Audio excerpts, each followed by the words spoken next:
आज के इस वीडियो में आप सभी का स्वागत है। आज का टॉपिक आपके लिए बहुत ही इम्पोर्टेंट है। आज हम लोग एक्सपेंसेस, बिजनेस में जो एक्सपेंसेस होती है, लॉसेस होती है, उसके जर्नल एंट्री की बात करेंगे। जैसा कि आप जानते हैं, मॉडर्न अप्रोच के अनुसार जितने भी अकाउंट्स हैं, it can be classify into 5 part. इसमें से हम 2 ग्रुप बनाते हैं, ग्रुप ए और ग्रुप बी। ग्रुप ए में एसेट एंड एक्सपेंसेस, इसका नेचर एक जैसा होता है। एसेट और एक्सपेंसेस का जो नेचर होता है वो एक जैसा होता है। अगर इंक्रीज करेंगे तो डेबिट करते हैं, और अगर डिक्रीज होता है तो उसको हम लोग क्रेडिट करते हैं। एक दूसरा ग्रुप, ग्रुप बी, जिसमें 3 मेंबर हैं, टोटल 5 मेंबर होते हैं। अमेरिकन अप्रोच के अनुसार 5 अकाउंट होते हैं, एक में 2 रहेगा, एक में 3 रहेगा। 2 रहने वाले में उसको हम ग्रुप ए नाम दे दिए, एसेट एंड एक्सपेंसेस। दोनों का जो नेचर है वो एक जैसा है। अगर इंक्रीज करता है तो हम लोग डेबिट करते हैं, और डिक्रीज करता है तो क्रेडिट करते हैं। अब हम बात करेंगे दूसरे ग्रुप का, ग्रुप बी का, LIC, liabilities, income and capital. इसका जो नेचर है, स्वभाव है, ग्रुप ए का बिल्कुल उल्टा है। इंक्रीज करने से क्रेडिट करते हैं और डिक्रीज होने से डेबिट करते हैं। तो डियर स्टूडेंट, आज आप हमसे सीखेंगे कि अगर बिजनेस में एक्सपेंसेस हो, लॉसेस हो, तो उसकी जर्नल एंट्री कैसे बनाएंगे। यहां पर हमने एक एग्जाम्पल रखा है, 2019 जनवरी 16, रेंट पेड ऑफ ₹500। ये सैलरी भी हो सकता है, वेज भी हो सकता है। हम सिर्फ आपको एक एग्जाम्पल के द्वारा आपको बताने का कोशिश करते हैं। रेंट पेड ऑफ ₹500, ये salary paid of ₹500, wage paid of ₹500, ये सारा आपके बिजनेस के लिए एक्सपेंसेस है। जब भी यहां पर शब्द पेड आएगा, ध्यान रखिएगा, जब भी ये वर्ड पेड आएगा तो आप समझ लीजिएगा कि हम यहां पर यूज कर रहे हैं कौन सा अकाउंट का, कैश अकाउंट का। पेड आएगा, और एक तो साफ यहां पर आपका दिख रहा है क्या, रेंट, तो एक आपका क्या हो गया, रेंट अकाउंट। किसी भी स्टेटमेंट का अगर आप जर्नल बनाना चाहते हो तो सबसे पहले आपको पूरे स्टेटमेंट में अकाउंट को तलाश करना है, ढूंढना है। रेंट पेड ऑफ ₹500, तो एक हमारा कौन सा अकाउंट हो गया, रेंट अकाउंट हो गया। और जब भी पेड लिखा रहेगा तो आप समझ जाइएगा कौन सा अकाउंट, कैश अकाउंट। ठीक है। पहला काम, जर्नल अगर आप किसी का बनाना चाहते हैं तो आप में ये एबिलिटी होनी चाहिए कि जो स्टेटमेंट दिया गया है उसमें से अकाउंट को पहचानना। और वो अकाउंट क्या हो सकता है, एसेट हो सकता है, एक्सपेंसेस हो सकता है, लायबिलिटीज हो सकता है, कैपिटल हो सकता है, और इनकम। ये 5 में कोई एक होना चाहिए। तो सबसे जर्नल बनाने से पहले आपको ये जानना पड़ेगा कि जिसका हम जर्नल पास करने जा रहे हैं उसमें कौन कौन से अकाउंट हैं। तो ये जो रेंट पेड ऑफ ₹500, इसमें कौन कौन अकाउंट हैं, एक है रेंट है, और दूसरा क्या है, कैश है। अब हम लोग बात करेंगे कि वो 5 में से रेंट क्या है। वो 5 अकाउंट है ना, तो उस 5 में रेंट क्या है, एक्सपेंसेस है। आप बिजनेस में किसी भी चीज का रेंट पेमेंट करते हैं तो बिजनेस के लिए रेंट क्या हुआ? एक्सपेंसेस हुआ। तो रेंट क्या हो गया? एक्सपेंसेस हो गया। क्लियर है? रेंट पेड, अगर आप रेंट का पेमेंट करते हैं दैट मीन्स ये खर्चा हुआ, एक्सपेंसेस हुआ। तो ये तो क्लियर हो गया कि ये एक्सपेंसेस हुआ। अब आप मेरे को ये बताइए कि आपका खर्चा बढ़ा या घटा? आपने जब जब खर्चा करोगे, जब जब आप एक्सपेंस करोगे दैट मीन्स खर्चा इंक्रीज होता है। एक्सपेंसेस क्या हो गया? इंक्रीज हो गया। रेंट क्या है? एक्सपेंसेस है। अगर आप रेंट का पेमेंट करते हो दैट मीन्स एक्सपेंसेस आपका इंक्रीज हो रहा है। और एक्सपेंसेस जब इंक्रीज होता है तो मॉडर्न अमेरिकन अप्रोच के अनुसार जब एक्सपेंसेस इंक्रीज करता है तो उसको हम लोग क्या करते हैं? डेबिट करते हैं। कैश कौन सा अकाउंट है? एसेट अकाउंट है। रेंट पेड करने का मतलब कैश का, आपके पास जो ऑलरेडी कैश है वो क्या हो जाएगा? कम हो जाएगा, डिक्रीज हो जाएगा। जब भी आप किसी भी चीज के लिए पेमेंट करेंगे तो आपके पास जो कैश है वो क्या हो जाएगा? डिक्रीज हो जाएगा। तो कैश डिक्रीज मतलब एसेट डिक्रीज। और एसेट अगर डिक्रीज होता है तो हम लोग क्या करते हैं? क्रेडिट करते हैं। ये जर्नल का फॉर्मेट है, इसमें 5 कॉलम होते हैं। Date, particular, LF, debit, credit. Journal में 5 कॉलम। तो यहां पर आपने इस वर्किंग नोट के द्वारा ये जाना कि किसको डेबिट करना है और किसको क्रेडिट करना है। तो सबसे पहले यहां जो हमारे पास एक डेट है उस डेट को हम यहां पर मेंशन कर देंगे। डेट को डेट के कॉलम में, और पार्टिकुलर कॉलम में जो डेबिट हुआ उसको पहले लिखेंगे और जो क्रेडिट हुआ उसको बाद में लिखेंगे। तो यहां पर देखिए डेबिट कौन हुआ है? Rent account debit. तो यहां पर आपको लिखना है रेंट अकाउंट डेबिट 500। और क्रेडिट को कैसे लिखना है? 2 से स्टार्ट करना है, 2। और क्रेडिट कौन हुआ? Cash account. तो यहां पर लिखना है 2 कैश अकाउंट। क्रेडिट का अमाउंट कहां देना है? यहां देखिए क्रेडिट वाले कॉलम में देना है। अब आपने जो जर्नल पास किया, क्या चीज का पास किया, उसको यहां पर नीचे लिखना है। तो क्वेश्चन को उतार देना है rent paid of ₹500।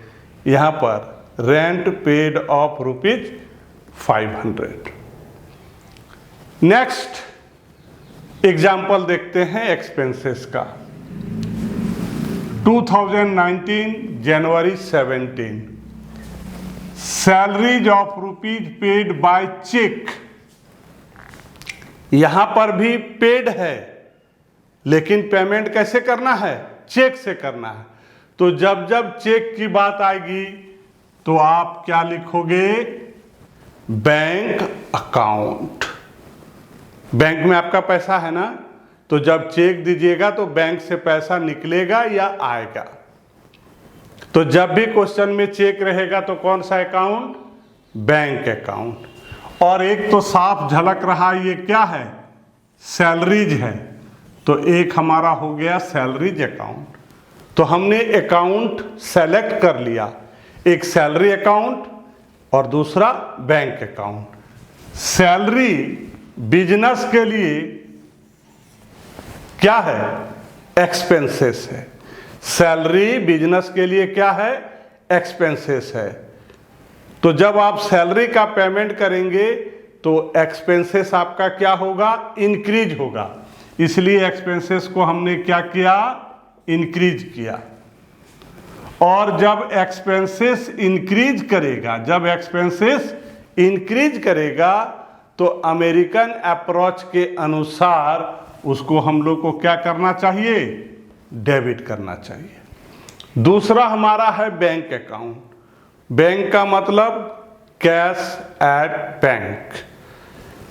American approach में बैंक एसेट है, और जब आप ट्रेडिशनल अप्रोच पढ़िएगा तो उसमें बैंक क्या है, पर्सनल अकाउंट है। तो हम लोग on the basis of American approach, हम लोग जो यहाँ जर्नल बना रहे हैं अमेरिकन अप्रोच के अनुसार बना रहे हैं। अमेरिकन अप्रोच में बैंक क्या हो गया, एसेट हो गया। बैंक का मतलब कैश एट बैंक, जो आपका पैसा बैंक में है। तो जो पैसा आपका बैंक में है वो क्या हो गया, एसेट। क्या हो गया, एसेट। अब आप कोई भी एक्सपेंसेस के लिए अगर पेमेंट करेंगे, कोई भी एक्सपेंसेस के लिए क्या करेंगे, पेमेंट करेंगे, तो आपका बैंक का पैसा क्या हो जाएगा, घट जाएगा। तो यहां देखिए हमने क्या लिखा, डिक्रीज, घट गया। तो एसेट अगर डिक्रीज होता है, एसेट अगर डिक्रीज होता है, तो अमेरिकन अप्रोच के अनुसार एसेट अकाउंट को क्या करना चाहिए, क्रेडिट करना चाहिए। अब हमारे पास पता चल गया कि सैलरी को डेबिट करना है और बैंक को क्रेडिट करना है। ये हमारा जर्नल का फॉर्मेट है। 5 कॉलम होते हैं। पहला डेट है, यहाँ से डेट हम कॉपी करके यहाँ लिख दिए। पार्टिकुलर में कौन डेबिट हुआ कौन क्रेडिट हुआ उसको लिखते हैं। सैलरी अकाउंट मेरा क्या हो गया, डेबिट हो गया, और बैंक अकाउंट क्या हो गया, क्रेडिट हो गया। डेबिट को ऊपर लिखते हैं, क्रेडिट को नीचे लिखते हैं। याद रखिएगा, जिसको क्रेडिट करना है उसके पहले टू लिखना है। डेबिट का अमाउंट डेबिट में लिखते हैं, और जिसको क्रेडिट किए उसका अमाउंट कहाँ लिखेंगे, क्रेडिट में लिखेंगे। अब यहाँ जो हमने जर्नल पास की उसके लिए आपको क्या करना है, एक नरेशन लिखना है। तो आपके लिए आप ऐसा जान लें, जैसा कि आपको हमने बताया है कि नरेशन लिखने के लिए आपको परेशान होने की ज़रूरत नहीं है। यहाँ जो क्वेश्चन में लिखा हुआ है उसी को आप यहाँ पर लिख दीजिए। 2019 जनवरी 18, depreciation on furniture is ₹3000। Depreciation, one is depreciation account और सेकेंड इज फर्नीचर अकाउंट। पहले हम आपको बताना चाहेंगे कि ये डेप्रिसिएशन होता क्या है। जो आपके पास फिक्स एसेट है, वेदर यू हैव यूज्ड और नॉट, आप उसका यूज कीजिए या मत कीजिए, एक ऐसा समय आता है कि उसका वैल्यू जो है वो धीरे धीरे धीरे उसका कम हो जाता है। तो वैल्यू उस फिक्स्ड एसेट का जितना कम हो जाता है उसको हम लोग बोलते हैं डेप्रिसिएशन। और डेप्रिसिएशन किसी बिजनेस के लिए क्या है, लॉस है। अमेरिकन अप्रोच के अनुसार एक्सपेंसेस और लॉसेस को एक साथ रखा गया है, एक्सपेंसेस और लॉसेस। तो इस जर्नल में एक आपका डेप्रिसिएशन अकाउंट हो गया और दूसरा फर्नीचर अकाउंट। डेप्रिसिएशन बिजनेस के लिए क्या है, लॉस है।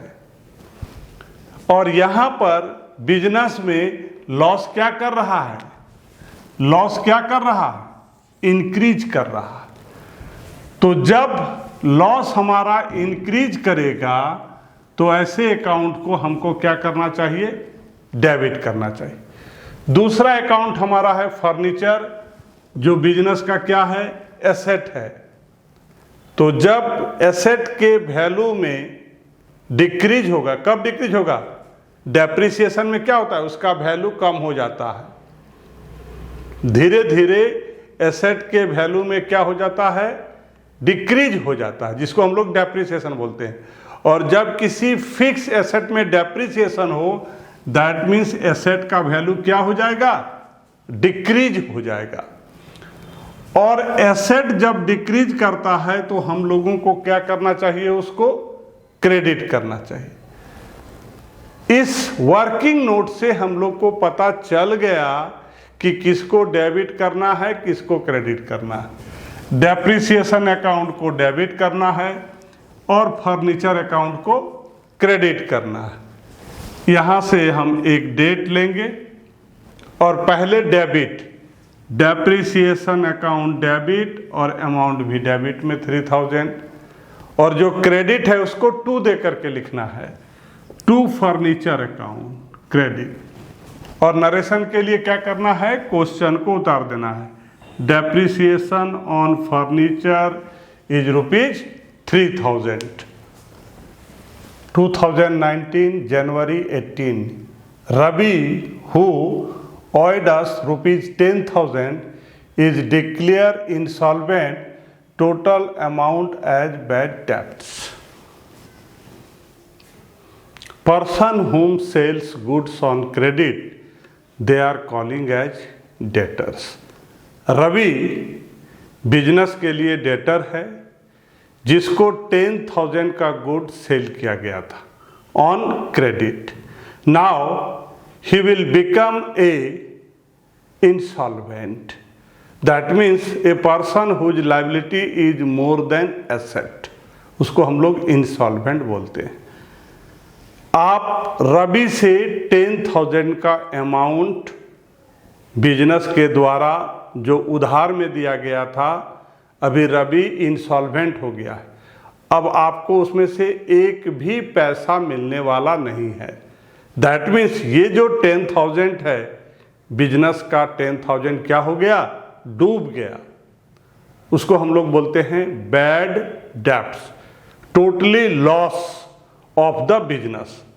तो पूरे स्टेटमेंट में एक अकाउंट आपका हो गया बैड डेब्ट्स अकाउंट, एक क्या हो गया, बैड डेब्ट्स, टोटली आपका डूब गया। और दूसरा कौन है, रवि है। रवि हमारा क्या है, डेटर है।